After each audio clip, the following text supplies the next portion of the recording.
Hey guys, welcome to macroeconomics.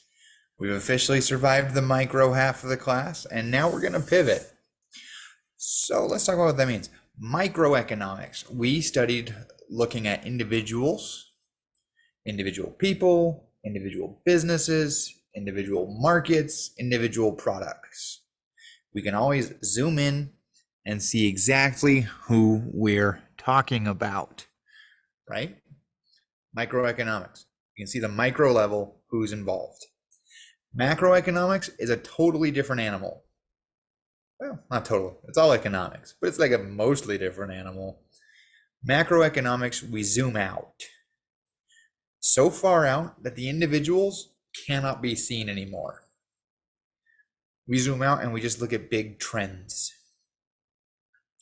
So in this video, this chapter, we're just going to be like blitzing through and getting a few ideas about different macroeconomic topics. If this were a pure macro class, each of these topics would get their own chapter. However, I would rather spend time talking about government policy than I would on how to measure this specific thing. Because where this is eventually going to get to is we're going to learn about government taxing and spending, when it's a good idea, when it's a bad idea. We're going to learn about how to stabilize economy. We're going to learn about the Federal Reserve raising interest rates right now and why are they doing that. All kinds of cool topics that are happening now. For better or worse, this is a very exciting time for macroeconomics. COVID made things crazy. And then with supply chain problems and exuberant government policy combined, we had big time inflation start kicking in this last year. And then that is likely leading us to a recession soon.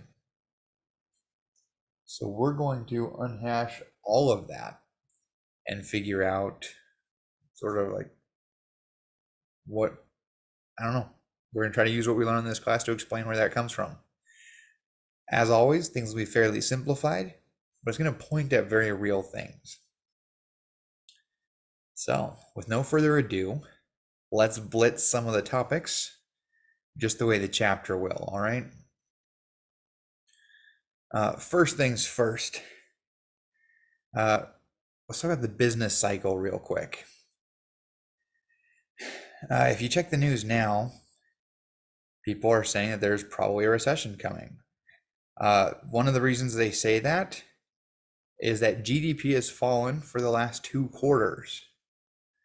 What does that even mean? Let's go to real GDP. So GDP is gross domestic product. GDP, let's look at where it comes from. GDP, gross domestic product, is the sum of the dollar value of all the final goods and services produced in the economy this year. A lot of specific words there. Final goods and services means not intermediate goods and services. What does that mean? It means, say you're selling a donut. Let's pick something with better bread. Say you're selling some wheat bread. Well, when a farmer buys seeds and plants those seeds and then grows wheat and then sells the wheat, and then that wheat is bought by a factory and converted to bread. How many of those are intermediate and how many are those of final?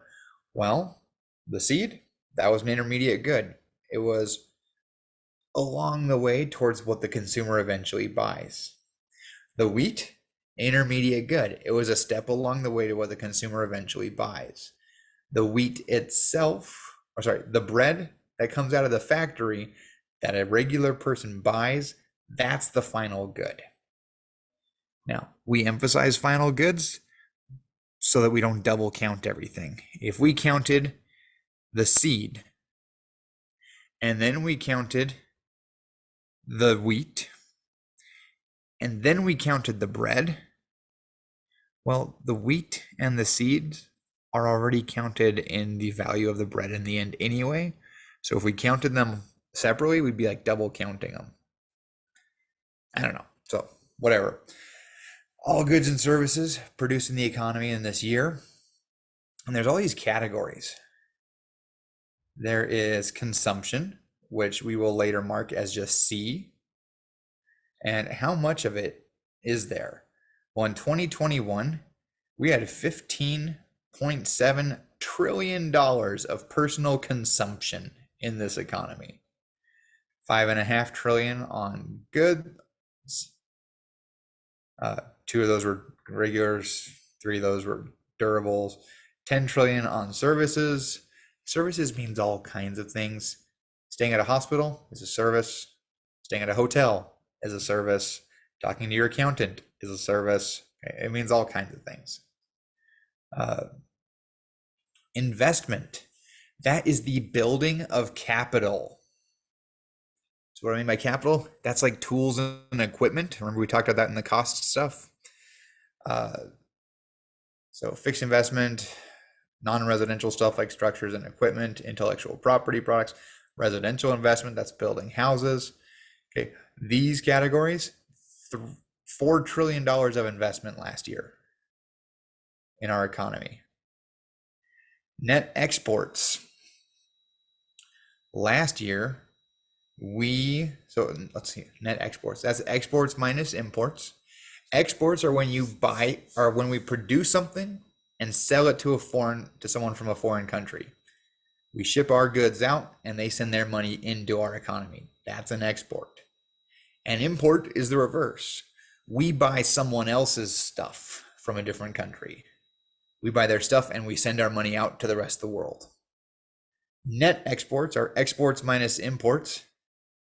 Last year, we exported $2.5 trillion worth of stuff, and we imported $3.4 trillion of stuff. And the net result is that we imported $918 billion more than we exported. And then government spending. This is consumption expenditures and their investment, however you want to do it. But last year it was $4 trillion. So add all these things together. Let me actually type this equation up here. The GDP equation, ready? Y, now don't ask me why it's Y. I have no idea why it's Y. It should say GDP. But Y equals C plus I plus G plus net exports. Okay. C is this consumption expenditures category. I is this investment category. The order's off, but net exports is this category and G is this category. There you have it. Okay, so that's what GDP is on a pretty broad level. Let's look at what it's been doing lately. Okay, we can see that 2021 had bigger numbers than 2020, right? Looks like fully $2 trillion more. It's almost a 10% increase in dollars. We'll talk about inflation in a minute. GDP did not go up by 10% in real terms. And then in 2022, we were on track for it to be even bigger. But is the economy really doing better? Okay, usually you'd say like, hey, more consumption and expenditures, like that should be a good thing, right? But this is going to kind of mask the fact that right now it costs more to buy the same thing last year. And so even if these GDP numbers are going up in dollar terms, that might not actually mean that we have a better standard of living. So let's come back to this stuff.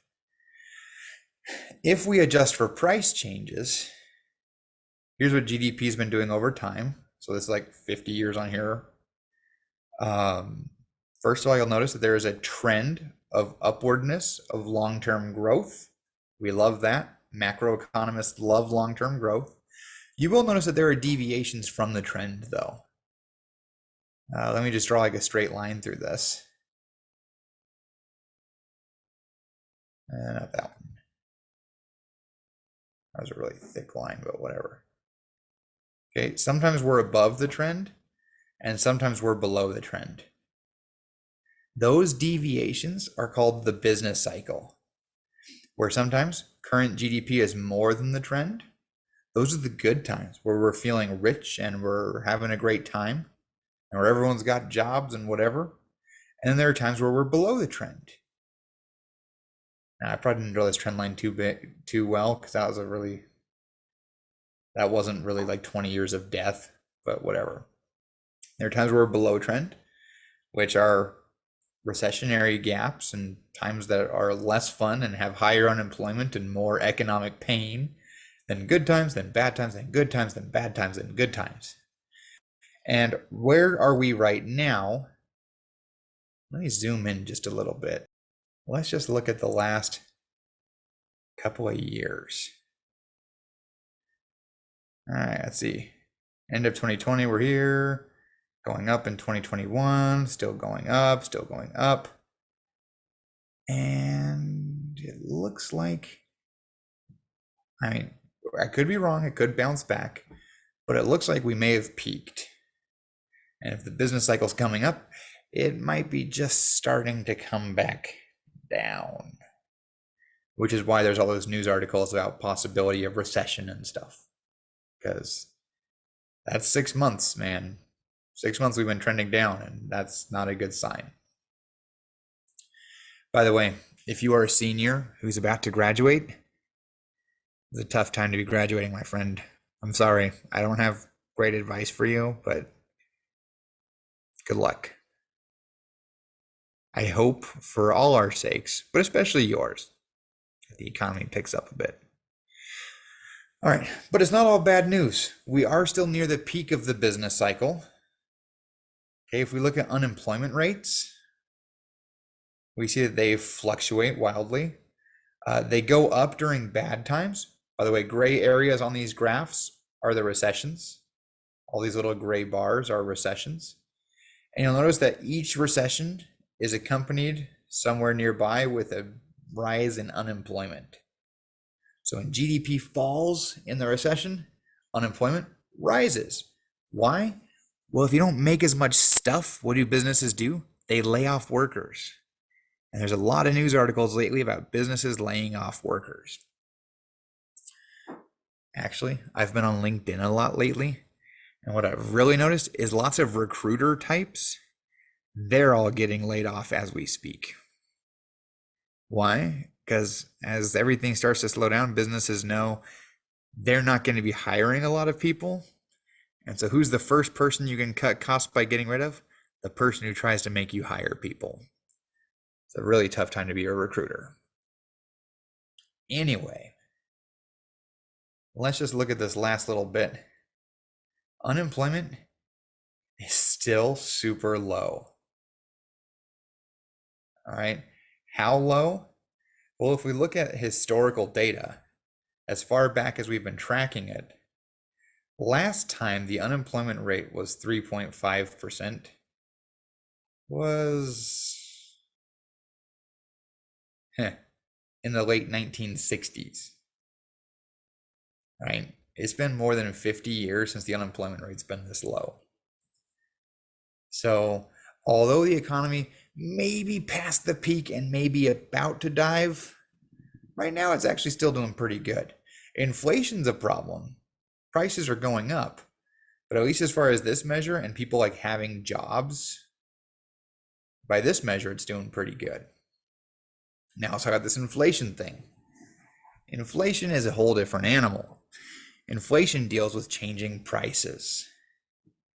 Okay, prices are up on a lot of things. In fact, compared to 12 months ago, you would need like a 10% raise-ish. I'm just like spitballing that number, but about a 10 or 11% raise just to be able to buy the same amount of stuff you bought last year. Because prices on average through the whole economy have gone up by about 10% in the last year. Now, historically, that's a big deal. Last time that inflation was that high was in the late 70s and early 80s. Now, I did get a little bit higher than that, but not by a lot. We'll learn about this time period that came from this big oil crisis, a negative supply shock. Oh, hey, and ours with COVID was instigated by what could arguably be called a negative supply shock, COVID, but we'll learn about that later. All right, 2021, the inflation rate was only 5%. 2022 is going to be higher. If we look at it monthly, now this isn't saying prices rose by 7% every month. This is just saying that in a given month, if prices rose by that amount for a year, how much prices would change. And we can see in 2018, we're at a 2 or 3% rate, 3% rate, 2% rate, 2% rate.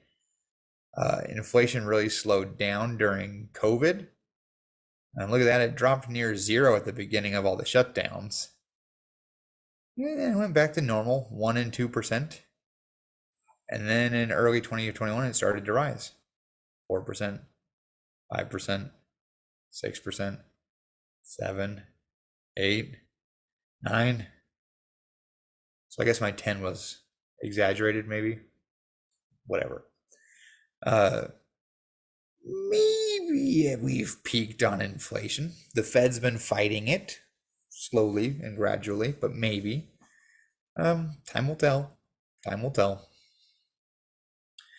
But inflation measures how much the average price of stuff is changing in the economy. 10% inflation means your cost of living has gone up by 10% in this year. We usually target around a 2 or 3% rate from a policy standpoint. So right now is like a, oh crap kind of thing.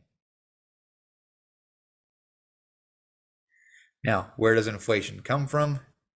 Or how do we measure it? Like, where does this number come from? Some nerds put together a basket of all the things they think the average family of 4 needs to buy in a year. And it gets really detailed.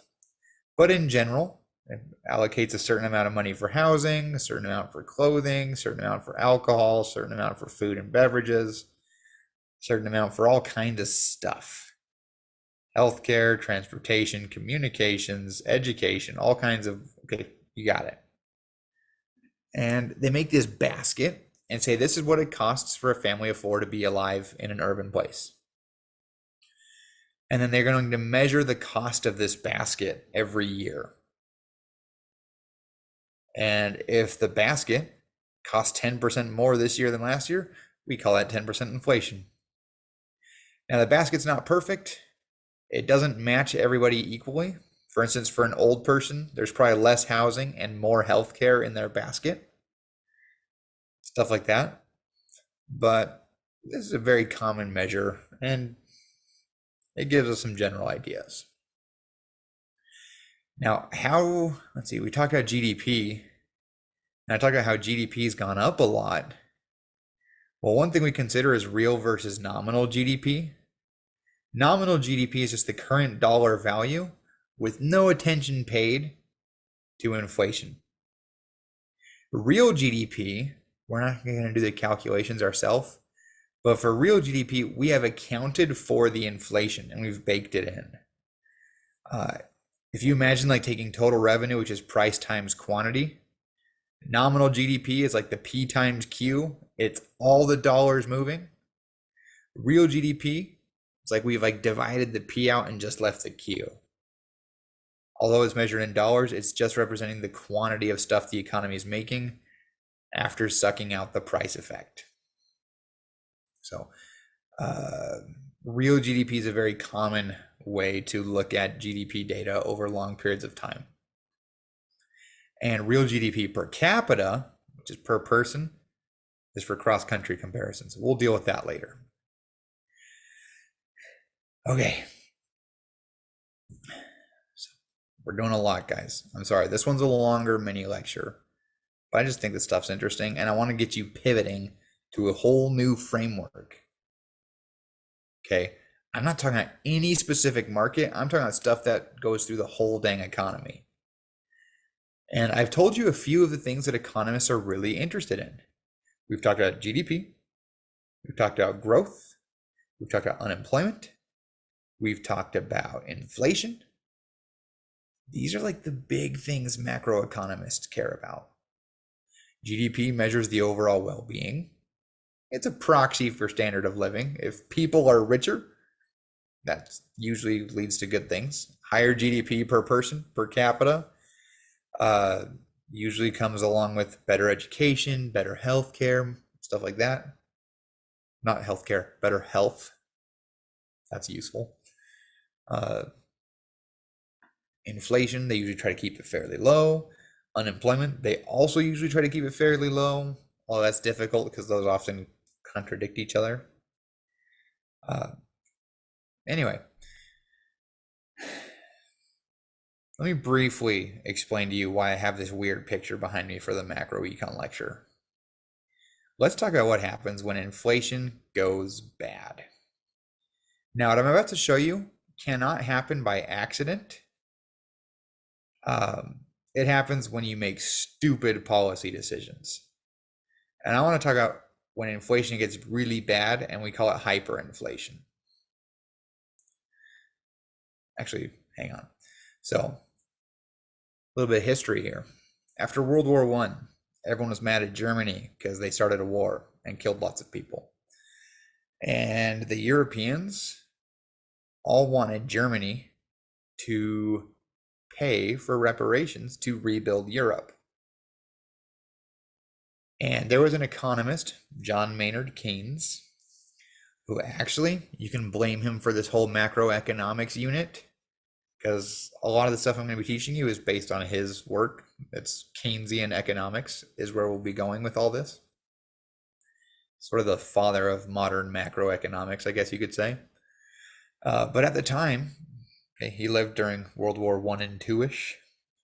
He warned everybody, he's like, dude, if we make them rebuild the entire continent, we're going to bankrupt them, break their economy, and make them really mad.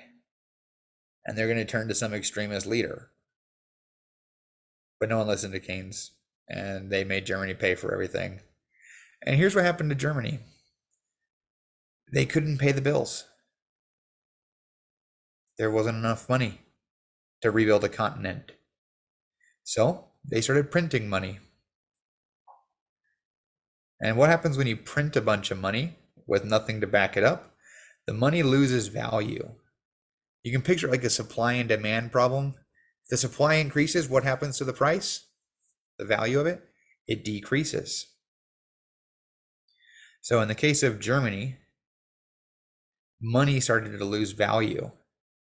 So much so that kids could use bricks of cash as building blocks for toys.